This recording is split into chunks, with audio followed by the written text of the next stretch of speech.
और अभी मुझे मौका मिला तो मैं भी अपनी बात संक्षिप्त में रखने की कोशिश करूंगा।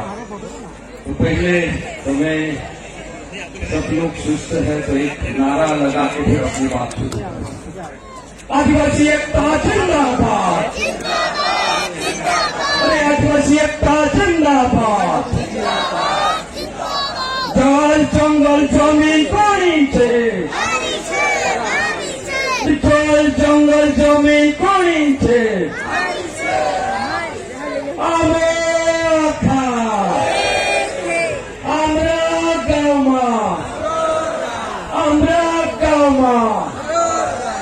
तो साथियों, मैं जिन वक्ताओं ने अपनी बात रखी उसको फिर से दोहराने की कोशिश नहीं करूंगा।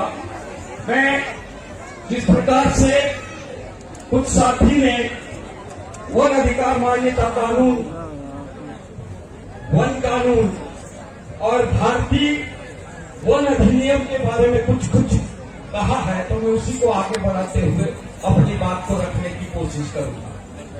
साथियों, जिस तरह से 1857 से लगाकर 1935 तक अलग अलग इलाके में अलग अलग आदिवासियों ने अपना खून देकर इस देश को आजाद करवाया था और इस देश के जो काले कानून थे उन कानून को बदलते हुए 1935 में आदिवासियों के लिए अलग प्रावधान की व्यवस्था करवाई। तो वो 1935 के बाद में 1947 में आजादी मिली और 1950 में देश का संविधान बना।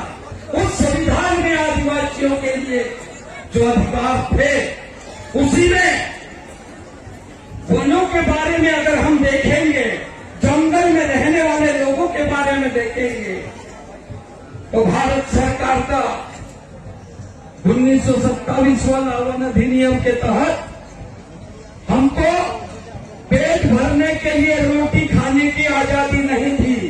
जंगल में से पाला लाओ, लकड़ी लाओ या तो फिर बाद में जड़ी बूटी लाओ, फल फ्रूट लाओ, वो आजादी नहीं थी। वो आजादी को लेकर लड़ते लड़ते देश के आदिवासियों ने अलग अलग जगह आंदोलन किया और आंदोलन करने के बाद में 2006 में वन अधिकार मान्यता कानून को बनवाया। क्या था वन अधिकार मान्यता कानून? वन अधिकार मान्यता कानून में 3 प्रकार के अधिकार दिए। एक व्यक्तिगत अधिकार, दूसरा सामूहिक अधिकार, तीसरा सामुदायिक अधिकार। कानून बन गया, लेकिन जो है कानून को जो है लागू करवाने वाली सरकारें जानबूझ के उस कानून को लागू नहीं करवाई। और जिस ढंग से कानून का प्रचार प्रसार होना चाहिए था, उस कानून का प्रचार प्रसार नहीं होने के कारण जंगल में रहने वाले लाखों लोगों को उनके अधिकार नहीं मिले। और उसी बीच में साथियों, बड़ी दुख की बात तो यह है कि भारत सरकार ने बैठ जाओ आगे आके भी फालतू सर्वे करवाया कि वन अधिकार मान्यता कानून से भारत की कुल जमीन, जंगल जमीन, तो भारत की कुल जंगल जमीन 75,000 करोड़ एकड़ थी। उसमें वन अधिकार मान्यता कानून के बनने के बाद में लोगों को 50,000 करोड़ हेक्टेयर जमीन उनको मिलने वाली थी। इसीलिए भारत सरकार ने एक रिटायर्ड कंजर्वेटर को पर्यावरण बताकर सुप्रीम कोर्ट में केस लगवा दी।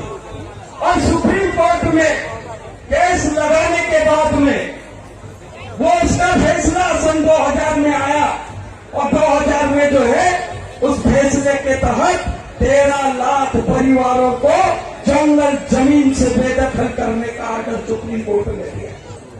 उस सुप्रीम कोर्ट के आदेश के विरुद्ध में भारत के अलग अलग इलाके में रहने वाले आदिवासियों ने सुप्रीम कोर्ट के आदेश के विरुद्ध में आंदोलन किया और उस आंदोलन से सुप्रीम कोर्ट ने वो अपना फैसला रोक लिया।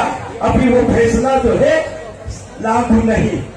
उसी के चलते साथियों अभी जो है भारत सरकार जिस प्रकार से जंगल से आदिवासियों को हटाने के लिए, जंगल से आदिवासियों को हटाना मतलब उस जंगल को खाली करवाकर विश्व बैंक, एशियाई विकास बैंक और बाकी जो है पूंजीपति लोगों को वो जंगल बेचना चाहती है। इसलिए जंगल में रहने वाले आदिवासियों को निकालने के लिए भारत सरकार ने एक वन अधिनियम बनाया है।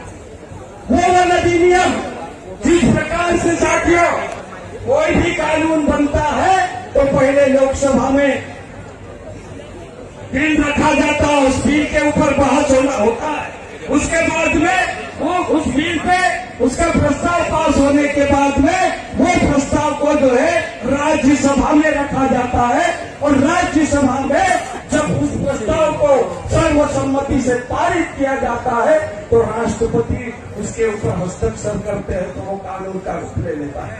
लेकिन बड़े दुख के साथ कहना चाहता हूं साथियों कि भारत सरकार के बड़े नेता के घर में ये कानून बना।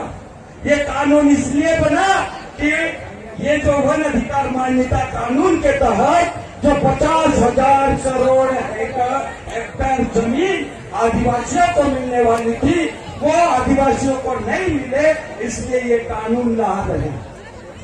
और ये कानून में क्या कहा है? ये कानून में ये कहा है कि जिस प्रकार से आदिवासियों के ऊपर पहले कोई गुनाह करता है तो जो है उसको जो है 100-200 रुपए का दंड दिया जाता है, लेकिन इस कानून में कम से कम 50 लाख और कम से कम 25 लाख और अधिक से अधिक 50 लाख तक का जुर्माना है साथियों। और तो और ये दंड की बात तो ठीक है, लेकिन कानून ये कह रहा है कि जिस प्रकार से कोई अपराधी अपराध कर लेता है तो उस अपराधी को कोर्ट में पेश करने के बाद में वो अपराधी अपना गुनाह सिद्ध करने के लिए एक तो वकील खड़ा करता है, दूसरा जो है अपने जो है गवाह तैयार करता है। लेकिन इस कानून में साथियों वो मजिस्ट्रेट जो है जितना फॉरेस्ट गार्ड लिख के दिया है उसी आधार पे जो है उस मुलजिम को सजा करेगा। आखिरी बात साथियों कि जिस प्रकार से कोई सामाजिक कार्यकर्ता उस इलाके में काम करता है तो वो सामाजिक कार्यकर्ता को जेल में डालने के लिए फॉरेस्ट विभाग के जरिए से सरकार ये करेगी कि कोई भी आदमी जंगल में धारदार हथियार लेके घूमता पाया गया तो उसको पकड़ना और उसको गोली मारने का अधिकार उस फॉरेस्ट विभाग को दिया गया है। तो साथियों सामाजिक कार्यकर्ता को जेल में डालने के लिए आसान तरीका है इस कानून में कि कोई भी धारदार हथियार लेकर जंगल में घूमे या नहीं घूमे। हमारे साथी गेंद्राम भाई बैठे हैं, जब वन अधिकार मान्यता कानून पास हुआ तो उसका प्रचार कर रहे थे, उनको पकड़ के खंडवा जेल में घुस दिया और मजिस्ट्रेट के सामने हाथी के दांत और शेर की खाल बता दी कि ये जो है वन्य प्राणियों की जो है व्यापार करता है। तो ऐसे जो है सरकार आदिवासियों को खत्म करने के लिए तरह तरह के कानून बना रही है, तो उसके विरुद्ध में जो है साथियों लड़ना पड़ेगा। लड़ेंगे तो बचेंगे, नहीं लड़ेंगे तो धीरे धीरे आपकी नौकरी गई, आपका जो है प्रधानी खेती का काम गया, आपका खेती में जो है हर पत्थर खत्म हो गए, सारे ट्रैक्टर आ गए, उसके बाद में जेसीबी आ गया, अभी जो है आने वाला है रोबोट। नौकरी खत्म हो जाएगी, रोजगार खत्म हो जाएगा, जंगल खत्म हो जाएगा, कहाँ जाएगी आने वाली पीढ़ी? इसके लिए चिंता करने की जरूरत है साथियों। तो आप सबसे निवेदन है कि आप सब मिलकर चिंता करें और अपने हक अधिकार के लिए लड़ें। इन्हीं दो शब्दों के साथ मैं अपनी बात को खत्म करता। बहुत बहुत धन्यवाद। जीवन के कड़वे अनुभवों के साथ में आपने जो रास्ता बताया, कोशिश करेंगे समाधान बताने पर समाधानों का